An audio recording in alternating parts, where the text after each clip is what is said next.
जय गुरु जी संगत जी गुरु जी की डिवाइन कॉल सत्संग प्लेटफॉर्म में आप सभी गुरु परिवार का हार्दिक स्वागत है।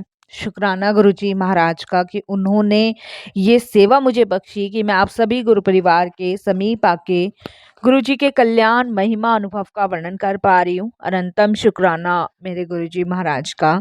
संगत जी, आज का जो सत्संग मैं आप सभी के साथ शेयर करने जा रही हूँ अभिजीत अंकल का है। ये सत्संग हमें मेल के माध्यम से प्राप्त हुआ है। बहुत ही प्यारा सत्संग है, ब्लेसिंगफुल सत्संग है। सभी गुरु परिवार से मेरी हाथ जोड़ के विनती है कि इस सत्संग को अंत तक सुनिएगा, ध्यान से सुनिएगा। जैसे कि मैं हर सत्संग में आप सभी से रिक्वेस्ट भी करती हूँ कि सत्संग का मतलब ही सत्य का संग है, इसे बीच में बिल्कुल भी ना छोड़े। संगत जी, गुरु जी महाराज हमेशा कहते हैं सत्संग सुनने वाले का भी कल्याण, सत्संग करने वाले का भी कल्याण, दोनों का ही कल्याण होता है।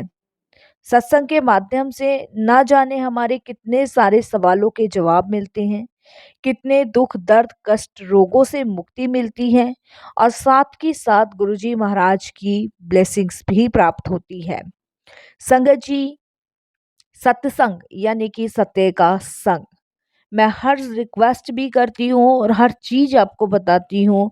सत्संग उसी को ही मिलता है जिस पे गुरु कृपा होती है। हम सभी बड़े बड़भागी हैं, बड़े भाग्यशाली हैं कि हम पे गुरु कृपा है और हमें सत्संग सुनने का सौभाग्य प्राप्त हो रहा है। नहीं तो संगत जी, सत्संग की दात इतनी आसानी से नहीं बख्शी जाती है। हम गुरु जी के चरणों से लगे हुए हैं।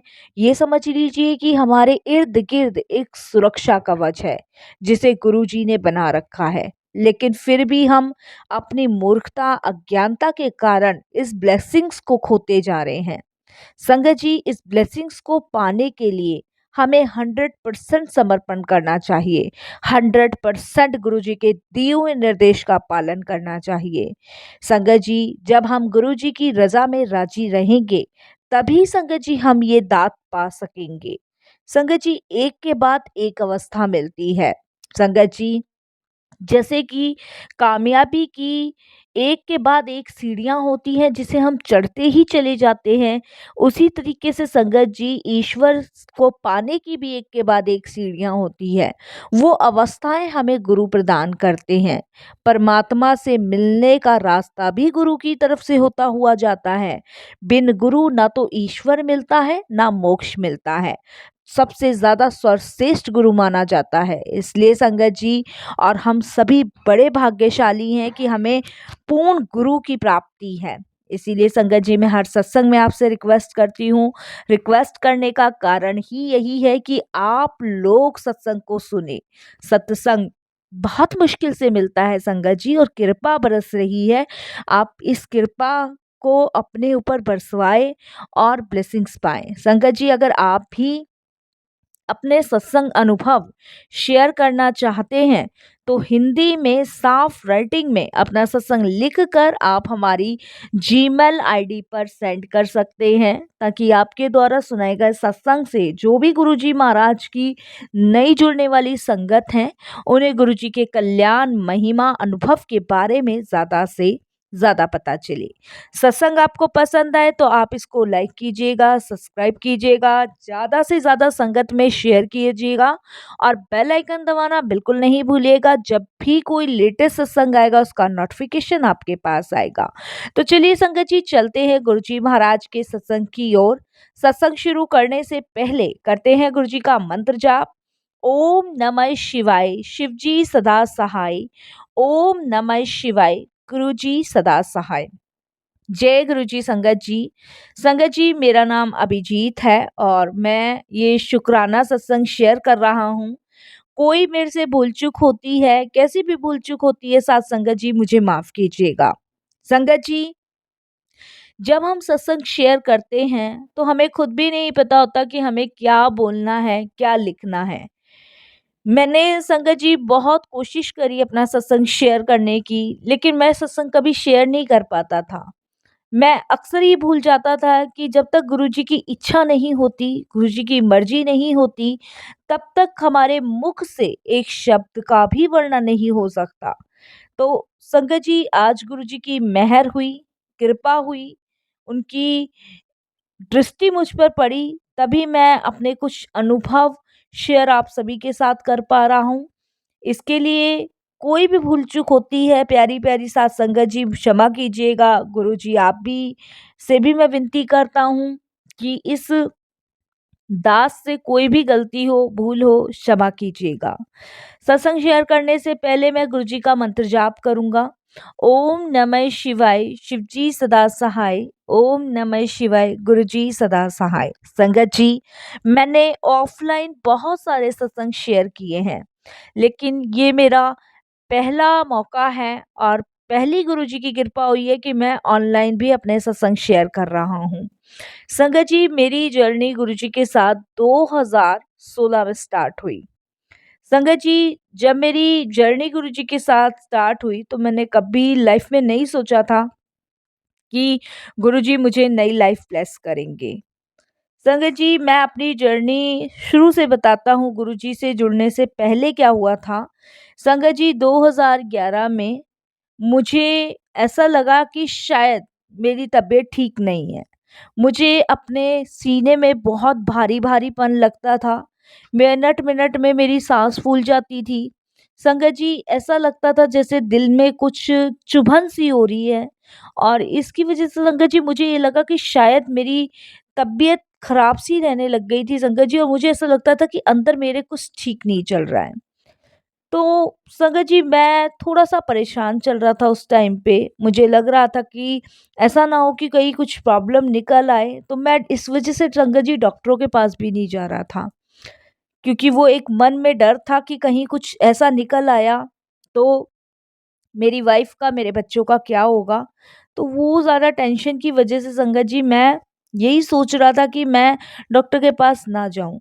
लेकिन दिन पर दिन संगत जी मेरी तबीयत और ज़्यादा ख़राब होने लग गई। जब मेरी तबीयत और ख़राब होने लग गई तो मेरी वाइफ़ ने मुझे डॉक्टर के पास चलने को कहा। मैंने उसको मना किया बट उसने मुझे बहुत फ़ोर्स किया।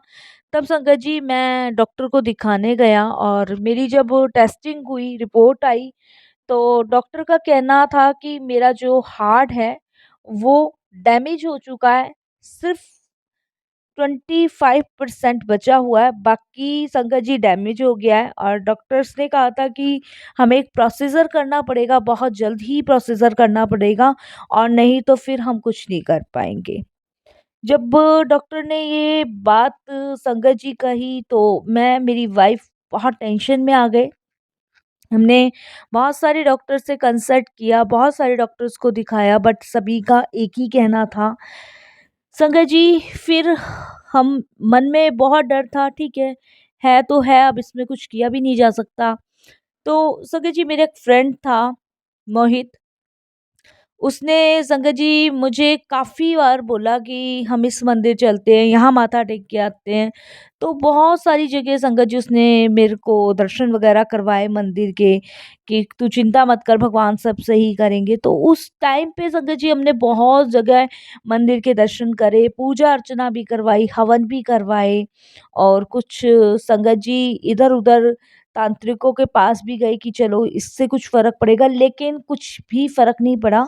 दिन पर दिन संगत जी मेरा हार्ट जो था वो और डैमेज हो रहा था और मेरी तबीयत दिन पर दिन संगत जी और ज़्यादा बिगड़नी शुरू हो गई।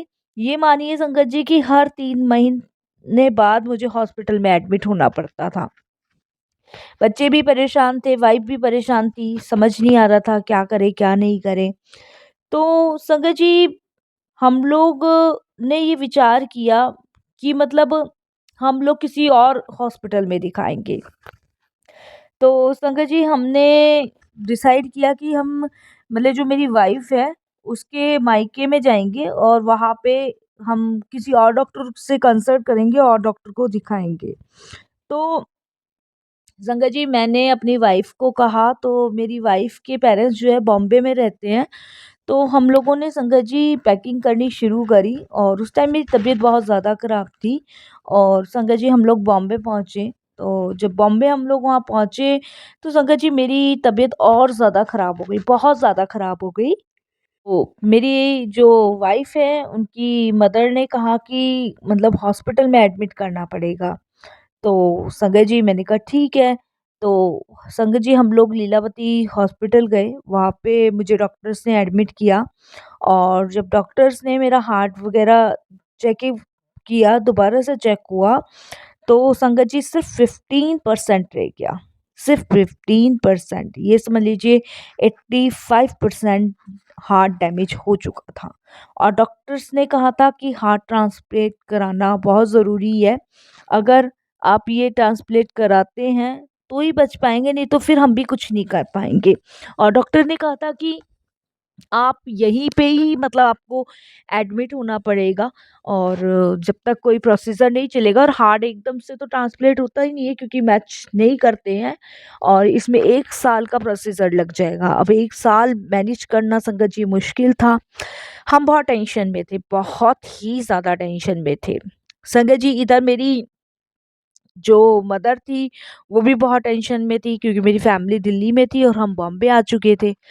उधर संगत जी मेरे फादर की तबीयत बहुत ज़्यादा ख़राब हुई और मेरे फादर जो थे उनकी डेथ हो गई। इस रीज़न से संगत जी मुझे बॉम्बे से वापस दिल्ली आना पड़ा। जब हम दिल्ली आए संगत जी, तो मेरा जो फ्रेंड था उसने मुझे कहा कि अ, उस टाइम मैं टेंशन में भी था, मानसिक तौर से भी था और हेल्थ इश्यूज़ तो बहुत थे ही थे और यही बार-बार दिल में घबराहट हो रही थी कि मुझे कुछ हो गया तो बच्चों का क्या होगा, वाइफ़ का क्या होगा, फैमिली का क्या होगा, बहुत सारी चीज़ माइंड में उस टाइम मेरे आ रही थी। उसी टाइम संगत जी मेरे फ्रेंड का मुझे कॉल आता है, तो वो मुझे कहता है कि अभिजीत, यहाँ पे एक गुरुजी का मंदिर है दिल्ली में और तू जो है वहाँ पे माथा टेक कर आ। तो मैं उसको बोलता हूँ, यार नहीं, मैं कहीं नहीं जाऊँगा। हम ऑलरेडी बहुत जगह मंदिर वगैरह दर्शन करे आए हैं और अब शायद मेरे पास समय भी नहीं बचा है क्योंकि सब डॉक्टर्स ने मना कर दिया है। हम बॉम्बे भी गए थे दिखाने लीलावती हॉस्पिटल में, तो उनका भी यही कहना था और हार्ट ट्रांसप्लांट के लिए 1 साल का प्रोसीजर है। तो नहीं, अब मैं कहीं नहीं जाऊँगा और वैसे भी तुझे पता है अभी पापा की डेथ हुई है। वैसी लाइफ में बहुत सारी टेंशन चल रही है, अब मैं कहीं नहीं जाऊँगा। तो उसने मुझे बार-बार फ़ोर्स किया, मैंने उसको मना कर दिया। मैंने कहा नहीं, अब रहने दे, अब नहीं जाना कहीं भी। तो उसने संगत जी मेरी मदर को कॉल कर दिया। मेरी मदर को उसने कहा, तो मेरी मदर और मेरी सिस्टर ने मुझे कहा, जाने में तो कोई हर्ज नहीं है, वहाँ कौन से हमें करोड़ों रुपए देकर आने हैं, जाने में तो कुछ नहीं है, लगने को तो मट्टी भी लग जाती है, ना लगने को तो आप कुछ भी कर लो। तो मैंने कहा हाँ ठीक है, चलेंगे। जब मेरी मदर और सिस्टर ने कहा तो संगत जी मैं 1-2 दिन निकाल दिए और ऐसे करते-करते मैं डिले करने लग गया। तो संगत जी 1 हफ्ता ही बीता था और 1 हफ्ते बाद मेरी तबीयत और ख़राब होना शुरू हो गई क्योंकि बॉम्बे से आए, फादर एक्सपायर हो गए। वो सारा स्ट्रेस और उसके बाद संगत जी ये अलग से कि मतलब हेल्थ इश्यूज़ और साथ ही साथ तबीयत बिगड़ना शुरू हो रही थी। तो संगत जी हम लोग एम्स हॉस्पिटल गए और जब एम्स हॉस्पिटल गए और डॉक्टर्स ने टेस्टिंग की, तो टेस्टिंग के बाद संगत जी डॉक्टर्स ने हाथ बिल्कुल खड़े कर दिए। उन्होंने कहा कि सिर्फ 7% आपका हार्ट बचा है, बाकी सब डैमेज हो चुका है, अब हम कुछ नहीं कर सकते। तो जब डॉक्टर्स ने हाथ खड़े कर दिए, तो मैंने कहा ठीक है, अब तो कुछ किया ही नहीं जा सकता, अब तो ठीक है। तो मैं एम्स हॉस्पिटल से संगत जी निकले आया और निकल के जब मैं आ रहा था, तो मैं अपनी वाइफ़ को कहने लगा कि अब गेम ओवर है मेरा, अब शायद सब ख़त्म हो जाएगा, अब तुम्हें ही सारी ज़िम्मेदारियाँ निभानी हैं और तुम्हें ही बेटी का ध्यान रखना है, बेटे का ध्यान रखना है। अब मेरा गेम ओवर है और बस जो भी हमारे पास टाइम बचा हुआ है, इसे हम हँसी-खुशी से काटेंगे और एक यादगार पल बनाएँगे। तो मेरी वाइफ़ संगत जी डिस्टर्ब थी बहुत ज़्यादा, मैं भी डिस्टर्ब था। तो उसके बाद संगत जी मैंने अपनी वाइफ़ को कहा जितना भी हमारे पास टाइम है हम घूमेंगे-फिरेंगे, अच्छे से खाएँगे-पिएँगे और जो होगा वो तो देखा ही जाएगा बस। तो हम लोग ये बातें करते हुए घर आए, तो इतने में मेरी मदर और मेरी जो सिस्टर थी वो रेडी थी। वो कह रही अब तुम लोग घर आ ही गए हो तो चलो, अब हम लोग ना गुरुजी के मंदिर चलते हैं और यहाँ पे ही तो है पास में छतरपुर, और चलो। तो मैंने कहा ठीक है, अब माँ की इच्छा है, ये भी हसरत पूरी कर देता हूँ। तो हम सब लोग संगत जी गुरुजी के मंदिर के लिए निकल गए। वो कहते हैं ना संगत जी, जब गुरुजी ने कल्याण करना होता है, गुरुजी का बुलावा होता है, तो वो कहीं से भी बुला लेते हैं।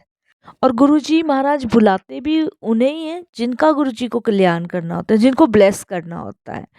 और संगत जी, मैं मदर, वाइफ, सिस्टर संगत जी गुरुजी के मंदिर के लिए चले। मंदिर पहुँचे और वहाँ पे संगत जी मैंने गाड़ी पार्क की और जूते-जुराब हम लोगों ने उतार के गाड़ी में ही रख लिए थे। और मुझे ये लगा कि शायद मेरे फ्रेंड का यहाँ कोई जानने वाला होगा, क्योंकि संगत जी और उसकी बहुत जगह जान-पहचान निकली आती थी। तो मैंने जब जूते-जुराब उतारे तो मैंने अपने फ्रेंड को फ़ोन किया और मैंने कहा, "आप खुश हो जा और जहाँ तू हमें भेजना चाहता ना, हम वहीं खड़े हुए हैं और यहाँ भी तेरी कोई सेटिंग वेटिंग होगी।" तो इतनी बात हुई और संगत जी फ़ोन रख दिए। और फ़ोन रखने के बाद संगत जी, अभी हम एंटर कर रहे थे और जैसे ही हमने एंटर किया तो वहाँ पीछे से एक आदमी, जो कि मुझे आज भी याद है संगत जी, वाइट कलर का कुर्ता पहना था और बहुत ज़्यादा, मतलब एक डिवाइन शक्ति जिसे कहते हैं, बहुत तेज़ था उनके फेस पे। और वो मुझे एकदम से कहते हैं कि अभिजीत आपका नाम है? तो मैंने कहा अच्छा, अविनाश ने आपको भेजा है। तो संगत जी ये बात जब हुई तो मुझे लगा शायद मेरे दोस्त ने भेजा है। और तो हम लोगों को वो अंदर लेके गए और अंदर ले जाने के बाद संगत जी उन्होंने हमें जल प्रसाद दिया और हमने वो पिया। पीने के बाद उन्होंने माथा टेकवाया, लंगर करवाया। लंगर कराने के बाद संगत जी उन्होंने हमें कहा कि तुम चिंता मत करो, सब ठीक होगा, परेशान मत हो, महाशिव सब सही करेंगे। इतना कह के संगत जी हम लोग वापस घर आ गए। वापस घर आने के बाद संगत जी मेरी तबीयत बहुत ज़्यादा बिगड़ी। बहुत ज़्यादा बिगड़ने के बाद संगत जी वापस से एम्स में एडमिट कराया गया, क्योंकि लीलावती से तो हम आ गए थे संगत जी। एम्स में एडमिट होने के बाद मेरे को आईसीयू में रखा गया। आईसीयू से संगत जी 4-5 दिन बाद मुझे वार्ड में शिफ्ट किया गया। वार्ड में शिफ्ट करने के बाद मेरी वाइफ़ मुझे कहती है कि आप, जब हम वहाँ गए थे गुरुजी के बड़े मंदिर, तो वो आपको वो अंकल से नहीं दिखे थे, बूढ़े से? तो मैंने कहा हाँ, हाँ, मिले तो थे, दिखे तो थे। तो कहती कि उनका फ़ोन आया था आपके फ़ोन पे और वो आपसे बात करने के लिए कह रहे थे। तो मैंने संगत जी वापस से उस नंबर पे कॉल मिलाया, तो मुझे लगा मेरे फ्रेंड ने इनको नंबर दिया होगा हाल-चाल पूछने के लिए। तो उनको मैंने कॉल किया वापस से, तो उन्होंने उठाया और उन्होंने मुझे कहा कि जय गुरु जी अंकल जी, और आप चिंता मत करो, और अब आपकी तबीयत कैसी है मैंने उन्हें बताया। तो कह रहे आप फ़िक्र मत करो, देखना महाशिव गुरुजी आपको बिल्कुल सही कर देंगे और बस आप अपना रेस्ट करो, गुरुजी का नाम जपते रहो। बस इतना कहा और इतनी बात की और मैंने उनको थैंक यू बोला। थैंक यू बोलने के बाद संगत जी मैंने फ़ोन कट किया और फ़ोन कट करने के बाद संगत जी बस 7-8 दिन मैं आईसीयू से मतलब रहा था, फिर वार्ड में आया और 7-8 दिन मैं वार्ड में शिफ्ट रहा। उसके बाद छुट्टी हुई, छुट्टी होने के बाद संगत जी मैं घर आया। घर आने के बाद संगत जी मुझे थोड़ा-सा रिलीव हुआ। रिलीव होने के बाद संगत जी फिर एकदम से 1 हफ्ते बाद मेरी तबीयत ख़राब हुई। 1 बा हफ्ते बाद जब मैं तबीयत ज़्यादा ख़राब हुई तो मैं हॉस्पिटल में एडमिट हुआ। तो संगत जब मैं हॉस्पिटल में एडमिट हुआ तो डॉक्टर्स ने कहा कि हमें इमरजेंटली आपका हार्ट का ऑपरेशन करना पड़ेगा। और संगत जी उन्होंने हार्ट मेरे हार्ट से मैच किया, वो मैच हुआ। मैच होने के बाद संगत जी आप देखिए, जहाँ 1 साल का प्रोसीज़र था, वो गुरुजी की कृपा से 1 महीने में ही सफल हो गया, 1 महीने में ही। और संगत जी 1 महीने के अंदर-अंदर मेरा ऑपरेशन हुआ, मेरा हार्ट चेंज हुआ। हार्ट चेंज होने के बाद संगत जी मैं ठीक-ठाक होके घर वापस आया, तो मेरी हेल्थ में संगत जी काफ़ी सुधार था। तब मैंने अपने फ्रेंड को कॉल किया और मैंने सोचा कि भई जो मुझे वहाँ मिले थे, उनका फ़ोन आया था, तो मैं उनको भी बता दूँ कि अब मैं ठीक हूँ, मेरा हार्ट चेंज हो गया है। तो मैंने अपने फ्रेंड को कॉल किया, फ्रेंड को कॉल करने के बाद मैंने उनको कहा कि मैंने कहा, "वो मेरे को ना उनका नंबर दे, जिनको तूने मेरा नंबर दिया था ना, उनको मेरा नंबर दे, और मेरे पास ना उनका नंबर मिस हो गया है और मेरे को ना उनको धन्यवाद बोलना है।" तो मेरा दोस्त बोलता है, "किसको नंबर दिया था?" मैंने कहा, "वो जो बड़े मंदिर में तेरे जानने वाले थे ना, जिन्हें तूने भेजा था हमारे लिए।" तो मेरा फ्रेंड कहता है कि मैंने तो किसी को नहीं भेजा था। और मैंने तो तेरा नंबर किसी को दिया ही नहीं है। मैंने कहा नंबर नहीं दिया है। तब संगत जी मैंने उसको सारी चीज़ बताई कि मैंने कहा ऐसे-ऐसे बड़े मंदिर में हम एंटर पे थे और उन्होंने मेरा नाम लेके बुलाया और जब मैंने उन्हें तेरा नाम बोला, उन्होंने हाँ भरी और उसके बाद उन्होंने मुझे अंदर माथा टेकवाया था और ये भी बोला था कि सब ठीक करेंगे महाशिव। और उसके बाद मैंने उनको बताया कि उनका मेरे पास हॉस्पिटल में कॉल भी आया था इस चीज़ के लिए। तब मेरा दोस्त कहता है कि मैंने तो किसी को तेरा नंबर नहीं दिया था और मैंने तो किसी को नहीं तेरे से बात करने को कहा था, ना ही मैंने बड़े मंदिर में किसी को भेजा था। मैंने तो बड़े मंदिर के बारे में गूगल से सर्च किया था और वहाँ की बड़ी महिमाएँ सुनी थी, इसलिए मैंने तुझे भेजा था। संगत जी मैंने एक के बाद एक कड़ियाँ जोड़नी शुरू करी और मुझे समझ आ गया कि बहुत बड़ा मैजिकल है। बहुत बड़ा मेरेकल है जो गुरुजी ने किया। उसके बाद तो संगत जी मैं सीधे गुरुजी के दरबार गया और वहाँ माथा टेक कर आया। वहाँ से मेरी जर्नी शुरू हुई और आज मैं जो ठीक-ठाक बैठा हूँ, वो गुरुजी की कृपा से बैठा हूँ, गुरुजी की मेहर से बैठा हूँ। मेरा हार्ट बीट ट्रांसप्लेंट संगत जी 1 महीने के अंदर गुरुजी ने करवा दिया, जो कि संगत जी जिसमें 1 साल लगना था। ये प्रोसीजर 1 साल का था, जिस बीच डॉक्टर ने हाथ खड़ी कर दिए थे कि बचना है तो भी ईश्वर की मर्ज़ी है, नहीं बचाना है तो भी ईश्वर की मर्ज़ी है। लेकिन गुरुजी को बचाना था, गुरुजी ने नई लाइफ़ मुझे ब्लेस करी। शुकराना करता हूँ गुरुजी का, बहुत-बहुत शुकराना करता हूँ कि सच में गुरुजी दीन दयाल हैं और दीन दयाल ही रहेंगे संगत जी। वो अपनी अपनी संगत को कभी दुखी परेशान नहीं होने देते और ना ही दुखी परेशान रखते हैं। वो हमेशा उनके साथ हैं। संगत जी मैं आज भी उस फेस को नहीं भूलता हूँ और आज भी सोच के ये हैरान होता हूँ कि मैं कितना भाग्यशाली हूँ कि खुद साक्षात ईश्वर मेरे सामने आए और मुझे ब्लेस करके गए। शुकराना गुरुजी का, अनंतम शुकराना। बस वाणी को विराम देता हूँ संगत जी गुरु जी के मंत्र जाप के साथ। ओम नमः शिवाय। शिव जी सदा सहाय। ओम नमः शिवाय। गुरु जी सदा सहाय। जय गुरु जी।